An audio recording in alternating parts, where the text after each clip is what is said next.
Hey, what's going on, Guardians? My name is The Black Link, and today is Thursday, February 18th, 2021. And you all know what that means. It's time for this week's issue of the Bungie Weekly Blog, This Week at Bungie.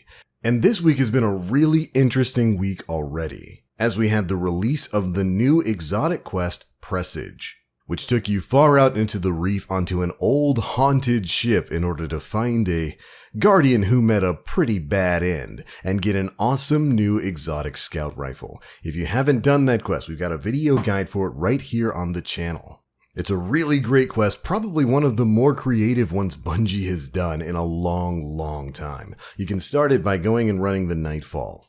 But the quest itself that it sends you on, man, it's like a mixture of Dead Space and Metroid Fusion and a bunch of other kind of horror genres that will take you through a rundown ship that is being haunted, we'll say, by some ghosts of the past. The mission itself is exactly the type of thing I love to see from Bungie. It truly is them at their best.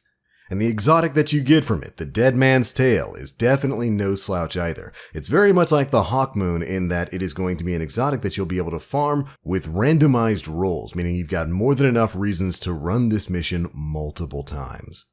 So if you haven't already, get out there and run Presage, then come back and let me know what you think of that mission. But anyways, let's get on into some of the news we've got this week. And honestly, there really isn't too much to talk about.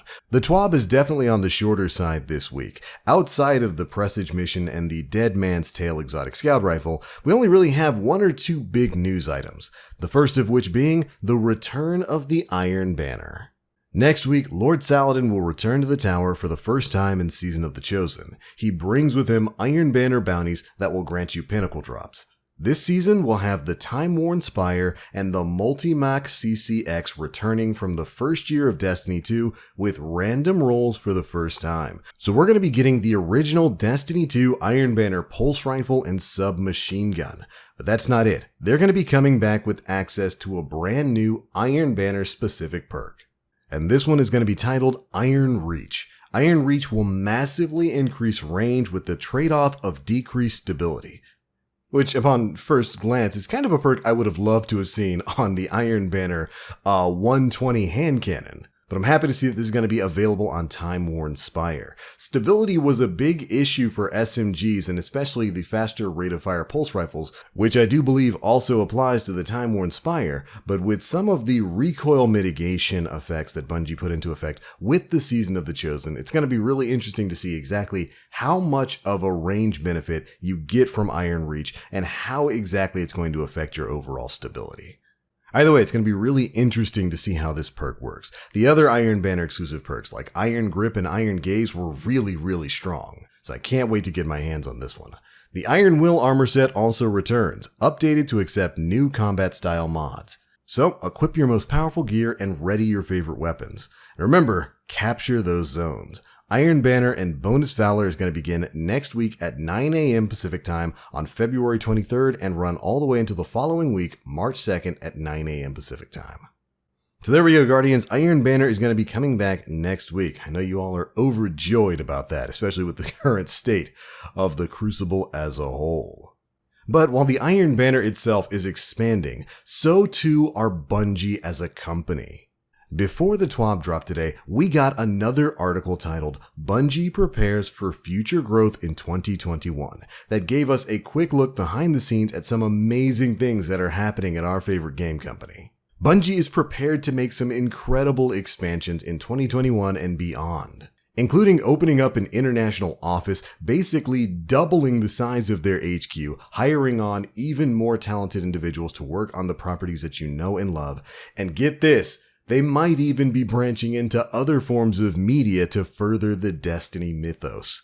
Destiny TV show, when?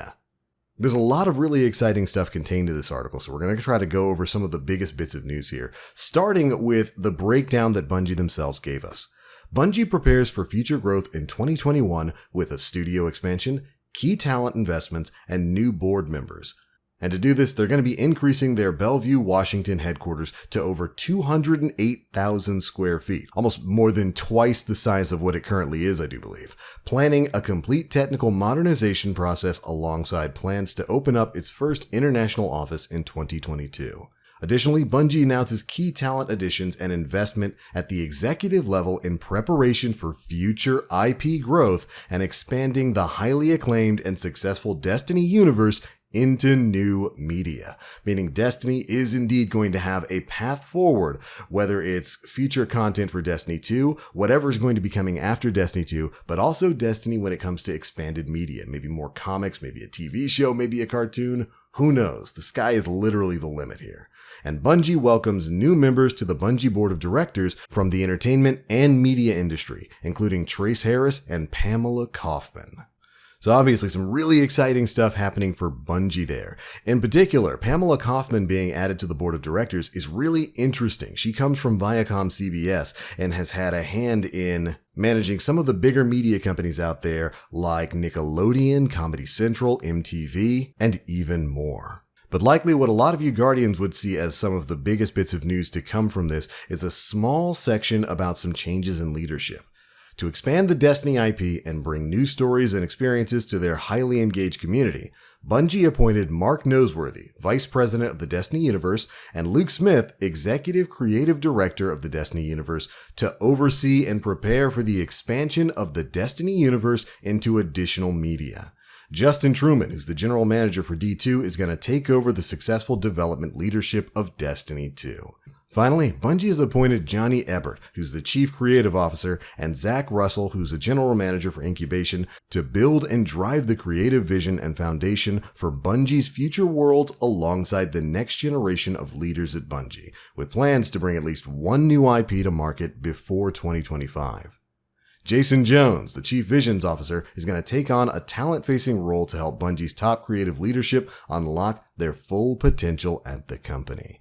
And I really wanted to kind of focus in on there to basically say Destiny is going global in terms of media, baby. This game franchise that we all have known and loved and really kind of nurtured for the past half a decade or so is going to be branching out into new IPs and new media. And I cannot wait to see where this franchise is going to be going next. The prospect, the possibility of like a Destiny TV show is just incredible with all the crazy lore we've got in this game. Lord knows there's plenty of content there, and we've already got some pretty good actors who fit well into some of these roles.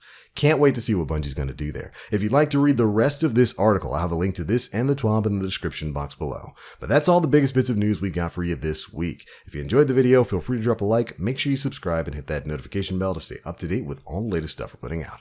How do you feel about Bungie expanding on the Destiny universe here? What are you most looking forward to with the changes that are coming? Be sure to let us know. But as always, I am the Black Link. You Guardians stay frosty, and I hope you all have yourselves a wonderful weekend.